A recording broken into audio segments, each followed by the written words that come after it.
ذالک یوعظ بہ من کان منکم یؤمن باللہ والیوم الآخر، یہ اللہ کی نصیحت اس کے لیے ہے جو ایمان لاتا ہے اللہ پر اور یوم آخرت پر۔ ظاہر ہے جو اللہ کو مانتا ہے نا اور آخرت کی جواب دہی کو مانتا ہے، اسی کے لیے اتنی نصیحتیں ہو سکتی ہیں۔ تو جس کو میں سے کسی چیز کا پاس نہیں ہے تو جائے دفع ہو، پھر وہ تو ظاہر ہے نہ اللہ کی شرم رکھے گا نہ آخرت کی جواب دہی کا اسے خوف ہوگا۔ تو یہ شریعت کی حدیں اس کے لیے ہیں جسے خدا کی شناخت ہے، جسے یہ ڈر لگا کہ میں نے اللہ کے حضور پیش ہوں۔ اور حقیقت ہے کہ اگر آپ کے اندر تقوی موجود ہے، آپ کسی کے ساتھ زیادتی نہیں کر سکتے۔ آپ دیکھیں گے کہ وہ ماں باپ جو خوف خدا رکھنے والے ہیں نا، ان کا بچہ اگر باہر زیادتی کر کے آتا ہے نا کسی بچے کے ساتھ، وہ اپنے بچے کی پھینٹی لگاتے ہیں۔ بس ہمیں تو یہ پتا ہے کہ جی ہم ہمارے ساتھ باہر کسی نے زیادتی کر دی ہے، پھر بھی ہمیں چانس ہی ہوتا تھا کہ ہماری پھینٹی لگنی ہے کہ تجھے نکلے کیوں سب باہر۔ اور اس تربیت کا اثر یہ ہوتا ہے کہ وہ اولاد پھر ایک معاشرے کے لیے ایک خیر بن کے سامنے آتی ہے۔ اور جہاں پہ ماں باپ کا یہ ایٹیچیوڈ ہو کہ ان کو پتہ بھی ہو کہ ان کے بچے گھر میں بھی انہوں نے اٹھلی اوپرلی کی ہے، اور باہر بھی کوئی محلے کا بچہ وہ چھوڑتے نہیں کہ ان کے ساتھ شرارت کرے، کسی کو دھکا دے دیا، کسی کا بال چرا لیا، اور جب گھر آئے تو الٹا وہ ان کی مائیں جو ہیں وہ ایک خطرناک قسم کا دوپٹہ اپنے سر پہ باندھ کے گھر کے دروازے پہ کھڑے ہو کے اس کی ماں کو بھی گالیاں نکالیں، اس کے باپ کو بھی۔ تو اس قسم کی جب شے مل رہی ہوگی اولاد کو تو وقتی طور پہ تو اولاد خوش ہو جائے گی، لیکن وہ اولاد تیار کیا کر رہے ہیں؟ تو ان چیزوں کا خیال رکھنا ضروری ہے۔ تو یہ حرکتیں وہ بندہ کرے گا جسے خوف خدا نہیں ہوگا۔ جسے خوف خدا ہوگا نا، وہ ڈر جائے گا کہ یار میرے بچے نے زیادتی کی ہے، کیوں اس نے یہ حرکت کی ہے، ایسا نہیں کرنا چاہیے تھا اس کو، کیونکہ اسے یہ پتا ہے کہ اللہ کے حضور پیشی ہو۔ یہی معاملہ جو ہے وہ آپ کے بیوی بچوں کے ساتھ بھی آپ کے ریلیشن شپ کا ہے۔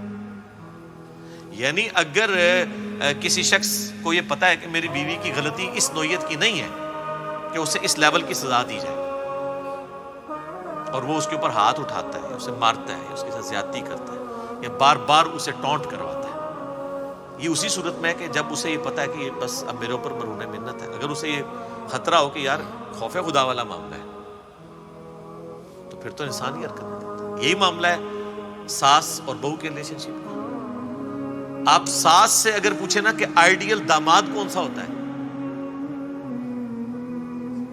تو وہ جو آپ کو خوبیاں گنوائے گی نا، ان میں سے ایک خوبی بھی اس کے اپنے بیٹے میں پائی گئی نا، جب وہ داماد بنے گا تو اس کے حق میں وہ خامی تصور کرے گی،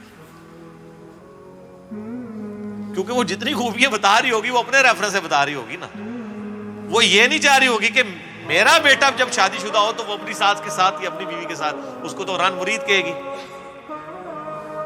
لیکن اپنی بیٹی کے حق میں یہ مان رہی ہوگی کہ اس کا جو شوہر ہے وہ اس کا مرید بن کے رہے۔ یہ سب کچھ کیوں ہے؟ اس لیے کہ ہم اللہ کو بیچ میں سے نکالے ہوئے ہیں، اپنے مفادات کی جنگ لڑ رہے ہیں۔ اور وہ نندیں جو آ کے بھابیوں کو جو ہے نا وہ اپنی ماں کی عزت کے درس دے رہی ہوتی ہیں، ان کی ساسوں سے پوچھیں کہ ان کو وہ کس طریقے سے بہیو کر رہی ہوتی ہیں۔ اور جب وہ خود اس گھر میں تھی انہوں نے اپنی ماں کی خود کتنی خدمت کی تھی۔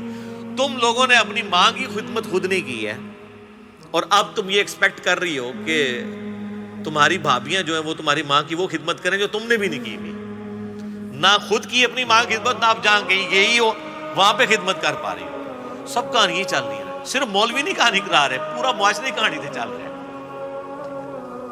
مجھے اشفاق صاحب کی بات یاد آ گئی، خیر ہمیں تو اس ازمائش سے نہیں گزرنا پڑا، میری تو کوئی سسٹر نہیں ہے، لیکن جو بہنوں والے ہیں نا ان کی اس طرح کی فیڈ بیک ملتی ہے، تو وہ اشفاق صاحب کہتے ہیں یہ نند کوئی ایسی لانتی چیز ہے، یہ میرے الفاظ نہیں ہے، اس کو کسی نے گھاٹنا نہیں ہے۔ تو وہ کیونکہ وہ معاشرے کے اوپر کافی گہری نظر رکھتے تھے نا، تو وہ اس طرح کی فیڈ بیک ملتی رہتی تھی ان کو۔ تو اللہ فرماتا ہے جو اللہ پر یوم آخرت پہ ایمان رکھتا ہے نا، اس کو تو میں کر رہا ہوں نصیحت، ذالکم ازکا لہم، اسی میں ہے تمہارے لیے پاکیزگی و اطہر اور ستھرائی، واللہ یعلم وانتم لا تعلمون، اور اللہ جانتا ہے تم نہیں جانتے۔ کیا بات ہے سر، اس کے اندر قیامت مضمر ہے۔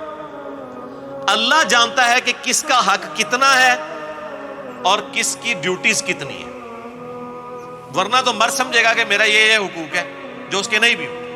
اور عورت اپنے کئی ایسے حقوق مانگ رہی ہوگی جو اس کے نہیں ہوں گے. تو اللہ تعالیٰ ہمارا چونکہ میں نے تمہیں پیدا کیا، مجھے پتا ہے کہ کس کی لمٹس کتنی ہیں، کس کی لمٹس کتنی ہیں، کس کو کتنا حق دینا ہے، کس کو کتنا دینا ہے. اب یہ اللہ نے جب طے کر دیا نا، الرجال قوامون علی النساء، مردوں کو اللہ نے عورتوں پہ حاکم بنا دیا ہے. حاکم سے بات یہ نہیں کہ ان کی مار کٹائی کریں گے، مراد یہ کہ ایک خاندانی سسٹم میں جب ادارہ وجود میں آئے گا اس کا ہیڈ مرد ہوگا. تو اب عورت اس پہ کوڑ نہیں سکتی کہ یہ اللہ نے اس کو کیوں ٹائٹل دیا ہے، ورنہ تو مرد اس پہ کوڑنا شروع کر دے کہ بھئی جو ماں کا مرتبہ ہے، وہ بخاری میں حدیث ہے کہ 3 دفعہ جب صحابی نے پوچھا تو کہا کہ سب سے زیادہ تیرے حسن سلوک کی حقدار تیری ماں ہے، 4تھی بار فرمایا تیرا باپ ہے. اور سنن نسائی میں حدیث ہے کہ تیری جنت تیری ماں کے قدموں کے پاس ہے، یعنی ان کی خدمت کرنے سے. تو ویسے وہ جو عجیب و غریب قسم کے ساس سسر ہوتے ہیں نا، وہ شادی کے بعد نا نصیحت کرتے ہوئے کہتے ہیں کہ یہ اونٹ تیری جنت جیڑی ہے نا خاوند دے قدماں وچ ہے. اس طرح کی کوئی حدیث نہیں ہے کہ شادی کے بعد وہ جنت خاوند کے قدموں کے نیچے چلی جائے گی. ہاں، اس خاوند کی جنت اپنی ماں کے قدموں کے ساتھ ہے، اور وہ اس عورت کی جنت اپنے ماں کے قدموں کے ساتھ ہے، اگرچہ اس نے اپنے خاوند کا حق بھی پورا کرنا ہے، وہ الگ سے ہے. تو لیکن یہ مطلب یہ لوگوں کو سمجھانا ہے. لیکن یہی لوگ جب اپنی بچیاں بیاہ رہی ہوتی ہیں نا، تو اس وقت نہیں یہ کہہ رہی ہوتی کہ اب تمہیں جدھر بھیج رہے ہیں نا تو اس مرد کے قدموں کے نیچے تیری جنت چلی. ادھر تو شاید دے کے بھیجتے ہیں، پتر فکر نہیں کرنی، ذرا جا مسئلہ ہے تو بس ایک فون کرنا ہے. یہ آپ ہماری 2 نمبریاں اور منافقانہ اپروچ دیکھ لیں. جو چیزیں ہم لوگوں کے لیے پسند کر رہے ہیں، اپنے لیے پسند کر رہے ہیں، لوگوں کے حق میں بالکل 180 ڈگری اس کو لے کے چلیں.